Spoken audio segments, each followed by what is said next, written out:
నాగర్ కర్నూల్ జిల్లాలో కొల్లాపూర్ ప్రధాన రహదారికి పక్కన ఉన్నటువంటి మంతటి వెళ్లే దారిలో ఈ బయ్యన్న గుట్ట ఉంది.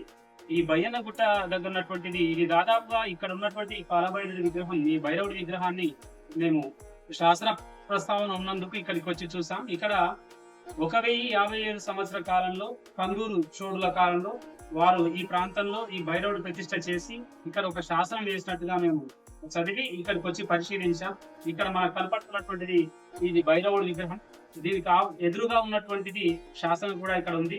ఇటువంటి శాసనంలో వనపర్తిని అనిపట్టిగా ప్రస్తావించినట్లు ఇక్కడ భైరవ ప్రతిష్ఠ చేసినటువంటి అంకకార శంకరగండుడి యొక్క భార్య అత్తి కెబ్బయ్య అనేటువంటి ఆమె ఇక్కడ ప్రతిష్ఠ చేసినట్లు ఆ శాసనంలో ప్రస్తావించబడింది.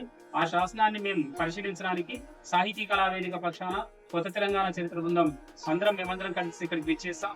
మా సాహితీ కళావేదిక అధ్యక్షుడు శంకర్ గౌడ్ గారు, అదేవిధంగా శ్రీనివాసులు గారు, అదేవిధంగా భైరవ్ చంద్రశేఖర్, భైరవ్ శ్యామ్ సుందర్, ఇక్కడ దేవరాజు గారు మాకు ఈ యొక్క భైరవుని గుట్ట ఈ దారిని చూపించి ఇక్కడ పిలుచుకొని వచ్చినటువంటి వారు చంద్రకల్ గ్రామానికి చెందినటువంటి దేవరాజు గారు. వారు ఇక్కడ పిలుచుకొని వచ్చి ఈ ప్రాచీన చరిత్ర ఇక్కడ ఉంది, ఈ ఆనవాళ్ళు మాకు చూపించినటువంటి వారు. ఈ ఇక్కడ ఉన్నటువంటి శాసనం గాని ఈ యొక్క భైరవుడి యొక్క విగ్రహం ఇది ఇక్కడ శాశ్వతంగా ప్రజలు దీన్ని సంరక్షించాల్సినటువంటి అవసరం ఉందని మేము కొత్త తెలంగాణ చరిత్ర బృందం పక్షాన కోరుతున్నాం. ఈరోజు మా వనపర్తికి సంబంధించినటువంటి ఆనవాళ్ళని ఇది నాగర్ కర్నూలు జిల్లాలో ఉండేటటువంటి మంతటి, వనపట్ల ఈ 2 గ్రామాల మధ్యన ఉండేటటువంటి బయ్యన్న గుట్ట దగ్గర మేము ఈ కాలభైరవుని యొక్క ప్రతిమని ఈ గుండ్ల మధ్య పెద్దనైనటువంటి గుండ్ల మధ్య ఈ ప్రతిమని ఇక్కడ చూడడం చాలా ఆనందంగా ఉంది వనపర్తి వాసులుగా.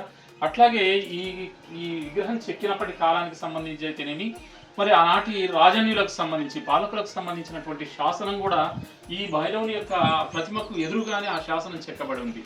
మొట్టమొదటిసారిగా వనపర్తి ప్రస్తావన చేసినటువంటి వనపర్తి అనేటటువంటి నామాన్ని, ఆ పేరును ప్రస్తావించినటువంటి శాసనం మొట్టమొదటిసారిగా ఇక్కడ ఉండడం అనేటటువంటిది, దీన్ని చూడాలనేటటువంటి ఆకాంక్షతో కొత్త తెలంగాణ చరిత్ర బృందం అలాగే సాహితీ కళావేదిక సంయుక్త ఆధ్వర్యంలో ఇక్కడ రావడం జరిగింది.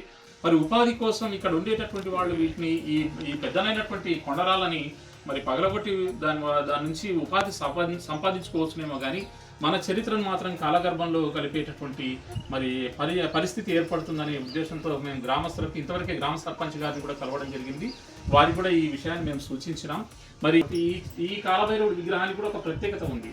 మరి 4 చేతులతో ఉండేటటువంటి కాలభైరవుడి యొక్క కుడి చేతిలో ముందుండేటటువంటి కుడి చేతిలో ఖడ్గము, మరి ఇంకొక ఎడం చేతిలో రక్తపాత్ర, తర్వాత పరహస్తాలు వెనక ఉండేటటువంటి కుడి పరహస్తంలో డమరుకం, అట్లాగే ఎడమ పరహస్తంలో త్రిశూలం ఉన్నాయి. ఆ తర్వాత నాగులు శిరస్సు పైన, కాలభైరవుడి యొక్క శిరస్సు పైన నాగప్రతిమలు ఉన్నాయి. అట్లాగే ఎడమ ముంజేతి ముందు కూడా నాగప్రతిమలు, పంచముఖాలు కలిగినటువంటి నాగప్రతిమలు ఉండడం అనేటటువంటిది. మరి ఈ ప్రతిమలను అయితేనేమి, ఈ విగ్రహాలని కానీ ఈ శాసనాన్ని కానీ మనము కాపాడుకోవాల్సినటువంటి బాధ్యత ఎంతైనా ఉంది.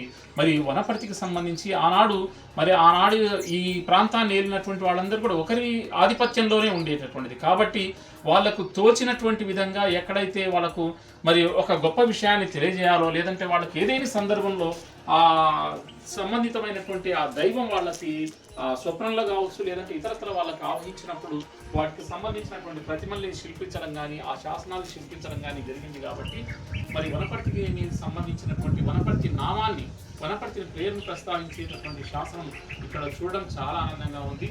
కాబట్టి ఈ ఆనవాళ్ళను ఇట్లాగే పరిరక్షించాలని గ్రామస్తులు మేము కోరుతున్నాం. ఇది కందూరు చోడులు ప్రతిష్ఠించినటువంటి బయ్యన్న ఉన్నటువంటి గుహాభాగం. ఇది మొదటిసారిగా అనపర్తిని ప్రస్తావించినటువంటి శాసనం. ఇందులో భైరవ ప్రతిష్ఠ గురించి వివరించబడి ఉన్నది. కందూరు చోట్ల కాలం నాటి శాసనం.